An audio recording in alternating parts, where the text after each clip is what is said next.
ઉત્તર ગુજરાત અને સૌરાષ્ટ્ર કચ્છના 8 જિલ્લાઓમાં હવામાન વિભાગે રેડ એલર્ટ આપ્યું છે। આગાહી વચ્ચે ગુરુવારે ઉત્તર ગુજરાતમાં મેઘાએ સટાસટી કરી। ખાસ કરીને બનાસકાંઠા જિલ્લામાં ભારે વરસાદ પડ્યો। મેઘાની મહેર બનાસકાંઠા જિલ્લામાં જામતા જ લોકોની ખુશીનો કોઈ પાર નથી, કારણ કે પાણી હંમેશા તરસતા જિલ્લામાં સારા વરસાદથી નદી નાળા છલકાયા છે। સૂકી ભટ્ટ બનેલ નદીઓ ફરી છલોછલ થઈ રહી છે। ત્યારે કેવી છે ઉત્તરમાં મેઘાની ધબધબાટી, આવો બતાવીએ।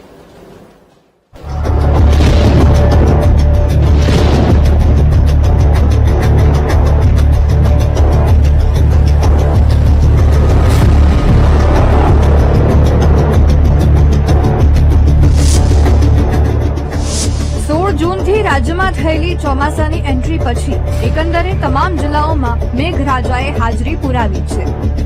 મેઘરાજા ક્યાંક ધોધમાર તો ક્યાંક ધીમી ધારે હેત વરસાવી રહ્યા છે। હાલ દક્ષિણ ગુજરાતમાં અપર એર સાયક્લોનિક સર્ક્યુલેશન સક્રિય હોવાને કારણે વરસાદ વરસી રહ્યો છે। હવામાન વિભાગે રાજ્યમાં 7 જુલાઈ સુધી ભારે વરસાદની આગાહી કરી છે। છેલ્લા 24 કલાકમાં રાજ્યના 162 તાલુકામાં વરસાદ નોંધાયો છે।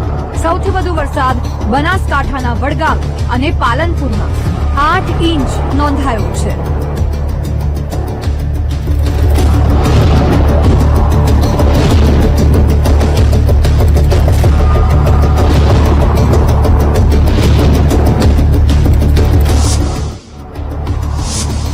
જિલ્લામાં સૌથી વધુ વરસાદ પાલનપુર તાલુકામાં નોંધાયો।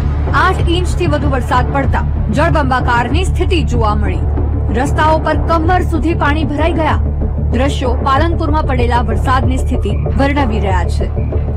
ભારે વરસાદના કારણે પાલનપુર જાણે જળમગ્ન બન્યું છે। આકાશી નજારો પાલનપુરની વરસાદી મહેર પછીનો છે। દૂર દૂર સુધી જ્યાં જુઓ ત્યાં પાણી જ પાણી જોવા મળી રહ્યું છે।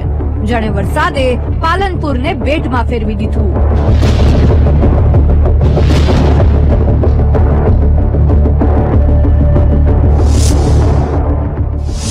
રસ્તાઓ પર ભરાયેલા પાણી વચ્ચેથી એસટી બસો શહેરમાં જતી જોવા મળી રહી છે।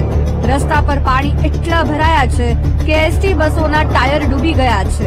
બીજી તરફ શહેરના રસ્તાઓ પરથી પૂરની જેમ પાણી વહેતા જોવા મળ્યા।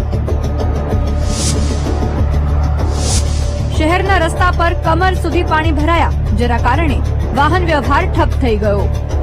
લોકોના ઘરોમાં પાણી ઘૂસી જતા ઘરવખરી પણ પલળી ગઈ। રસ્તા ઉપર 2-2 ફૂટ પાણી ભરાયેલા જોવા મળ્યા। પાણી ઘરોની સાથે સાથે દુકાનોમાં ઘૂસી જતા વેપારીઓને પણ નુકસાની વેઠવાનો વારો આવ્યો। પાણી ભરાવાની સમસ્યાને લઈને લોકોમાં રોષ પણ જોવા મળ્યો છે।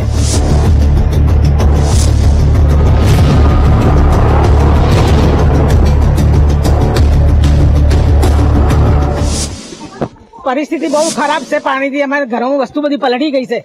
રાતના અચાનક પાણી આવ્યું ને તો બધું વસ્તુ પલળી ગયું અને કોઈ પાણીનો નિકાલ જ નથી। અહીંયા પાણી નિકાલ માટે કોઈ વ્યવસ્થા નથી। પાણી દર વર્ષે વરસાદ આવે એટલે ઘરમાં પાણી અમારા આવે છે।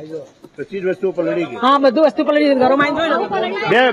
બેન શું પરિસ્થિતિ છે ઘરોની? શું પરિસ્થિતિ એ છે કે જયારે મીટિંગ થાય એટલે લોકો એમ કે નગરપાલિકા વાળા કે નીકળી જશે, બીજા વર્ષે આ પ્રોબ્લેમ નહીં થાય, પણ એ બીજું વર્ષ આવે એટલે આને આ પ્રોબ્લેમ હોય છે।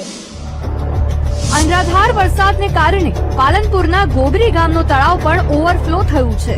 તળાવ ઓવરફ્લો થતા ખેતરો તરબોળ થયા છે। તળાવના પાણી ખેતરોમાં ફરી વળતા ભારે ધોવાણ થઈ રહ્યું છે। દૂર દૂર સુધી જ્યાં જુઓ ત્યાં તમને પાણી સિવાય બીજું કંઈ જ જોવા નહીં મળે। આ સ્થિતિમાં રસ્તાઓ પણ બંધ થઈ જતા લોકોમાં ચિંતા જોવા મળી।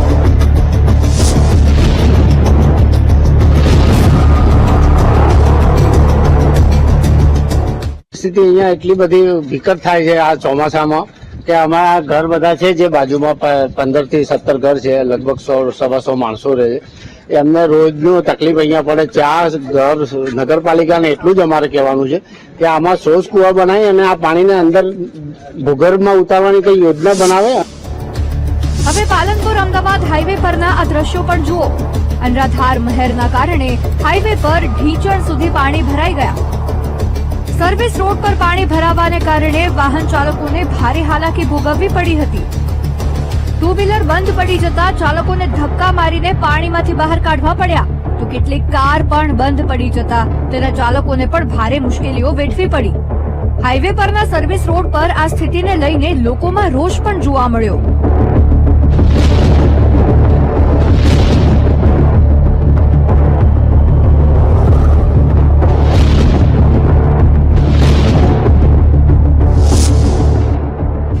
તાલુકામાં પણ વરસાદી મહેર વરસી, જેમાં ડીસા શહેરમાં અનરાધાર વરસાદના કારણે રસ્તાઓ પાણીમાં ગરકાવ થયા. વહેલી સવારથી જ વરસાદી મહેરના કારણે રસ્તાઓ સુમસામ જોવા મળ્યા. વાહનોની અવરજવર ખૂબ ઓછી જોવા મળી. શહેરના 3 હનુમાન મંદિર પાસે પાણી ભરાતા લોકોને થોડી મુશ્કેલી પડી, તો વેપારીઓ પાણી ભરાવાની સમસ્યાથી નાખુશ દેખાયા.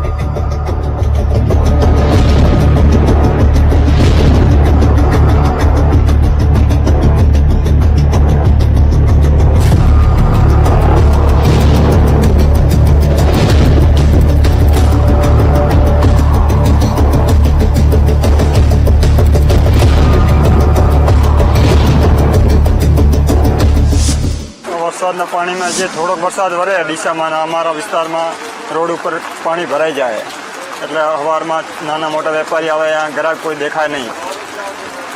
વધારે પાણી હંમેશા હર વર્ષે ચોમાસું આવે આ રીતે થઈ જાય. આ બધો વિસ્તાર ડૉક્ટર હાઉસ આ 3 હનુમાન રોડ ઉપર પૂરો પાણીથી રોડ ભરાઈ જાય હર વર્ષે. હવે આ દ્રશ્યો પણ જુઓ. આ નજારો ડીસાના ગોડથી દાંતીવાડાને જોડતા રસ્તાનો છે. ભારે વરસાદના કારણે બોકડામાં પૂર આવ્યું છે. પૂરના પાણી કોઝવે પરથી વહી રહ્યા છે, જેથી 4 થી 5 ગામડાઓને જોડતો આ રસ્તો બંધ કરવાની ફરજ પડી. કોઝવે પરથી પસાર થવું જોખમી હોવા છતાં 2 યુવાનો જોખમી રીતે કોઝવેને પાર કરતા નજરે પડ્યા હતા. જો પૂરનો પ્રવાહ વધી ગયો હોત તો બંનેને તણાતા કોઈ બચાવી શક્યું ન હોત. અનરાધાર વરસાદના કારણે જિલ્લામાં અનેક જગ્યા પર વાહન વ્યવહાર પણ ખોરવાયો. આ દ્રશ્યો ડીસા ધાનેરા અને ધાનેરા સાચોડ હાઈવેના છે. ભારે વરસાદના કારણે હાઈવે જાણે જળ સમાધિ લઈ લીધી. ચારે તરફ પાણી જ પાણી ભરાયેલા જોવા મળ્યા. હાઈવે પર પાણી ભરાવાને કારણે વાહન વ્યવહાર ખોરવાયો હતો. જિલ્લામાં વરસાદી માહોલ વચ્ચે ધાનેરામાંથી પસાર થતી રેલ નદીમાં ઘોડાપૂર આવ્યા. માલોત્રા નજીક નદીનું રૌદ્ર સ્વરૂપ જોવા મળ્યું. નદીમાં પૂર આવતા જ તંત્ર પણ એલર્ટ બન્યું છે અને લોકોને નદી કાંઠાથી દૂર રહેવાની અપીલ કરી છે.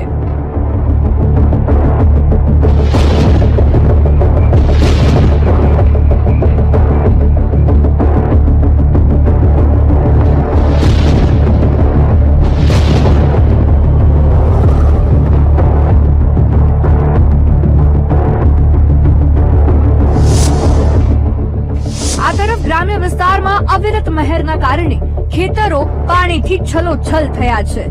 જાડી ગામે વરસાદી મહેરના કારણે ખેતરોમાંથી પાણી વહેતા જોવા મળ્યા. આ વરસાદે તરસી ધરાની તરસ छिपाવી છે અને ખેડૂતોને પાણીદાર બનાવી દીધા છે.